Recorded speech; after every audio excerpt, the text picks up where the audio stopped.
10 தோல்வி பழனிசாமியும் மொத்த தோல்வி மோடியும் தமிழ்நாட்டு மக்களின் நம்பிக்கையை பெற முடியாது என துணை முதலமைச்சர் உதயநிதி ஸ்டாலின் தெரிவித்துள்ளார்.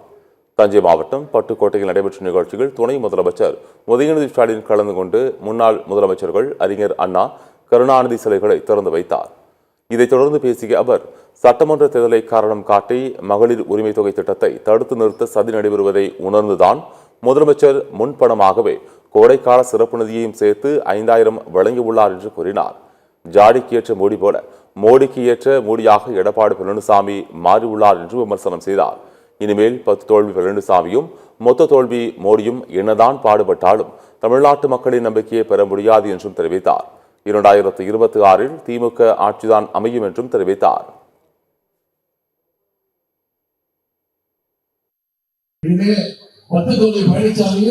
மொத்த தோல்வி மோடியோ என்னதான் பாடுபட்டாலும் தமிழ்நாட்டு மக்களை மீண்டும் அவங்க நம்பிக்கையை பெற முடியாது.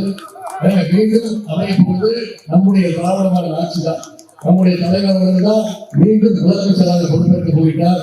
அதுக்கு இந்த பட்டுக்கோட்டை இருக்கக்கூடிய பகுதி மக்கள் நீங்க அத்தனை பேரும் துணை நிற்க வேண்டும். நம்முடைய தலைவர்கள் குறைந்தது 200 தொகுதியில நம்முடைய திராவிட முன்னேற்ற கழகம் வெல்லும் அப்படின்னு ஒரு டார்கெட் கொடுத்திருக்கிறார். நாங்க அடுத்த 50 நாட்கள் களத்துல இறங்கி மக்களை சந்தித்து அந்த பிரச்சாரத்தை மேற்கொண்டோம்னா 200க்கும் அதிகமான தொகுதிகளில் திராவிட முன்னேற்ற கழகம் நம்முடைய மதசார்பற்ற உற்பத்தி கூட்டணி நிச்சயம் வெற்றி பெறும்.